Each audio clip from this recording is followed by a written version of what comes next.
તો દ્વારકા બાદ આગળ વાત જૂનાગઢની કરીએ। જૂનાગઢના માંગરોળ બાયપાસ કેશોદ રોડ પરથી પસાર થતા શંકાસ્પદ વાહનોની તપાસ દરમિયાન પોલીસે પશુ તસ્કરીના મસ્ત મોટા કૌભાંડનો પર્દાફાશ કર્યો છે। ઇન્ચાર્જ પીઆઈ એસકે હુમલ અને તેમની ટીમ દ્વારા મળેલી ચોક્કસ બાતમીને આધારે વોચ ગોઠવવામાં આવી હતી, જેમાં 2 ટ્રક અને 1 ટેમ્પોને આંતરવામાં આવ્યો। તપાસ દરમિયાન આ વાહનોમાંથી 16 જેટલી ભેંસો અત્યંત ક્રૂરતાપૂર્વક બાંધેલી હાલતમાં મળી આવી।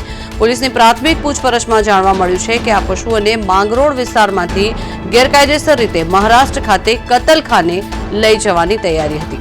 પોલીસે ટ્રક અને ટેમ્પો ચાલક સહિત કુલ 6 આરોપીઓની ધરપકડ કરી છે। આ કામગીરીમાં પીએસઆઈ આરડી રોહિત અને હેડ કોન્સ્ટેબલ જનકસિંહ સિસોદિયા સહિતના સ્ટાફે મહત્વની ભૂમિકા ભજવી।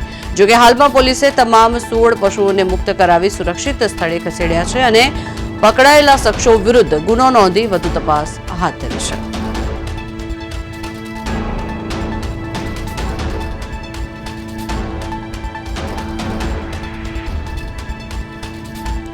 માંગરોળ અને કેશોદ રોડ પર પોલીસ દ્વારા સર્ચ ઓપરેશન હાથ ધરવામાં આવ્યું। પશુઓ પ્રત્યે જે ક્રૂરતા દાખવવામાં આવે છે તેની સામે કાયદેસરની કાર્યવાહી કરવામાં આવશે। આ દ્રશ્યો અમે આપને બતાવી રહ્યા છે, જે રીતે આ ભેંસોને ખૂબ જ ક્રૂરતાપૂર્વક બાંધીને છુપાવીને જે એક સ્થળેથી બીજા સ્થળે લઈ જવામાં આવતી હતી, ત્યારે માંગરોળ કેશોદ રોડ પર આ સમગ્ર કૌભાંડનો પર્દાફાશ થયો છે।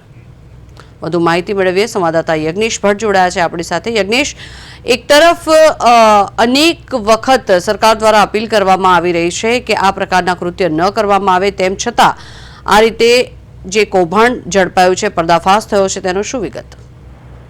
જી, માંગરોળ બાયપાસ કેશોદ રોડ પરથી પસાર થતા 2 ટ્રક અને 1 બોલેરોની તપાસ કરતા 16 જેટલી ભેંસોને 6 લોકોને પકડી પાડતી માંગરોળ પોલીસ।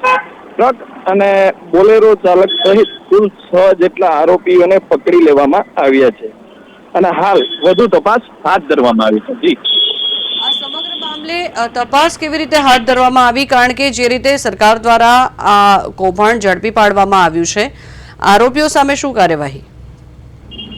જી, માંગરોળ ઇન્ચાર્જ પીઆર એસકે હુમલ અને 2 કોન્સ્ટેબલો જ્યારે તેને બાતમીના આધારે ટ્રકને રોકી તપાસ કરતા 2 ટ્રકમાં 16 જેટલા પશુઓ બાંધેલી હાલતમાં જોવા મળ્યા હતા અને વધુ તપાસ પોલીસે હાથ ધરી છે। જી, માહિતી બદલ તો આ સ્થિતિ જોવા મળી રહી છે હજી પણ ગુજરાતમાં, કારણ કે વારંવાર જો કે સરકાર દ્વારા અપીલ કરવામાં આવી રહી છે, પશુઓ પ્રત્યે આ પ્રકારના ક્રૂર કૃત્યો સામે આવી રહ્યા છે, ત્યારે ટ્રકમાં આ રીતે ભેંસોને ભરી એક સ્થળેથી બીજા સ્થળે મોકલવામાં આવી રહી હતી, જે દરમિયાન ઝડપી પાડવામાં આવ્યા છે।